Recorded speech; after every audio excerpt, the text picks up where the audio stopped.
Hello friends, welcome back to my channel. இன்னைக்கு நம்ம பார்க்க போற வீடியோ, நெறைய பெண்களுக்கு குழந்தை எந்த வாரத்தில தலைகீழா திரும்பும்? தலைகீழா திரும்பிருச்சுன்னா, எந்த மாதிரியான சிம்ப்டம்ஸ்லாம் நம்மளுக்கு தெரியும்? அது மட்டும் இல்லாம நம்மளுடைய ஸ்கேன் ரிப்போர்ட்ல குழந்தையோட தலைப்பகுதி திரும்பிருச்சுன்னா, எப்படி மென்ஷன் பண்ணியிருப்பாங்க?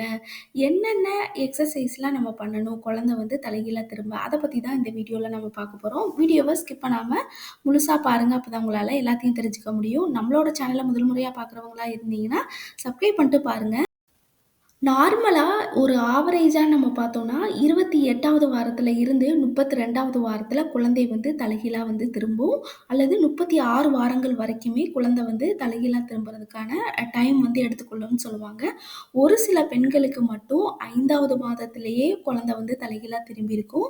ஒரு சிலருக்கு டவுட் இருக்கும். இப்ப குழந்தை தலைகீழா திரும்பிருச்சுன்னா, உடனே நம்மளுக்கு டெலிவரி ஆயிடுமான்னா, அப்படி கிடையவே கிடையாது.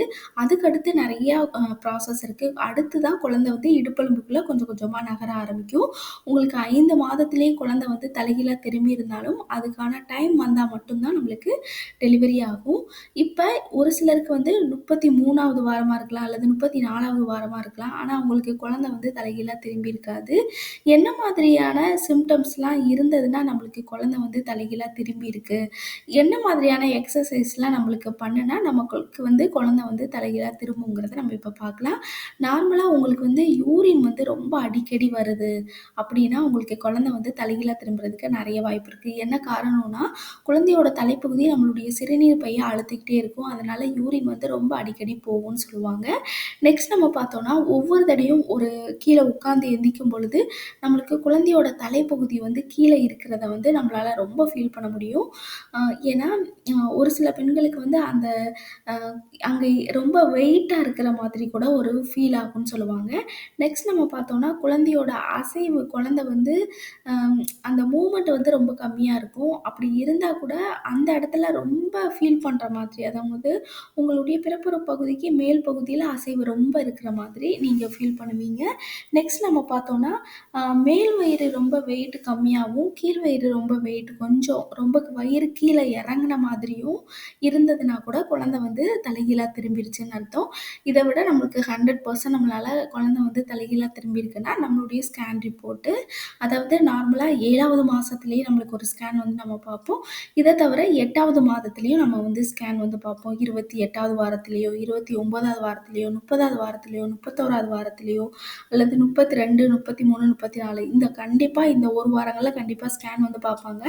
என்ன காரணம்னா, இந்த குழந்தையோட தலைப்பகுதி எப்படி இருக்கு? குழந்தை ப்ரீச் பிரசன்டேஷன்ல இருக்கா? டிரான்ஸ்லேவ் பிரசன்டேஷன்ல இருக்கா? குழந்தை தலைகீழ் நிலை வந்துருச்சான்னு சொல்லிட்டு, தலைகீழா குழந்தை திரும்பி இருந்ததுன்னா, அது செஃபாலிக் பொசிஷன்னு சொல்லுவாங்க. மேக்ஸிமம் நம்மளுக்கு நார்மல் டெலிவரி ஆகுறதுக்கு இந்த செஃபாலிக் பொசிஷன் ரொம்பவே ஹெல்ப் பண்ணும். ஒரு சிலருக்கு ப்ரீச் பிரசன்டேஷன்லயே இருந்ததுன்னா, சி செக்ஷன்ங்கிற ஒரு ஆப்ஷன் எடுத்துட்டு போவாங்க. அதே மாதிரி தான் டிரான்ஸ்லேவ் பிரசன்டேஷன்லயே இருந்ததுன்னா, சி செக்ஷன்ங்கிற ஒரு ஆப்ஷன் கண்டிப்பா எடுத்துட்டு போவாங்க.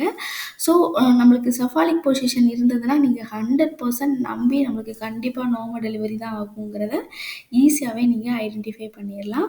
உங்களுக்கு ஈஸியா அதுக்கடுத்து அ உங்களுக்கு அதுவும் 33, 34 வாரத்தில குழந்தை தலைகீழா திரும்பிடுச்சுன்னா, அதுக்கடுத்து நீங்க நல்லா வாக்கிங் போங்க, நல்லா பட்டர்ஃப்ளை யோகா பண்ணுங்க, நல்லா ஸ்குவாட்டிங் எக்ஸர்சைஸ் பண்ணும்பொழுது, உங்களுக்கு கொஞ்சம் கொஞ்சமா தலைப்பகுதி இடுப்பெலும்புக்குள்ள கொஞ்சம் கொஞ்சமா நகர ஆரம்பிக்கும்.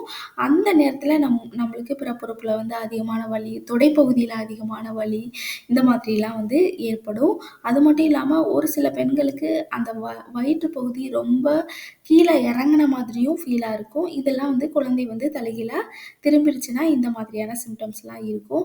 இப்போ குழந்தை தலைகீழா திரும்பல. அவங்கலாம் என்ன எக்ஸர்சைஸ் பண்ணணும்னா, நார்மலா வாக்கிங் நீங்க போங்க. அதிகமா தண்ணீர் குடிங்க. நல்ல நியூட்ரிஷனான ஃபுட் எடுத்துக்கோங்க.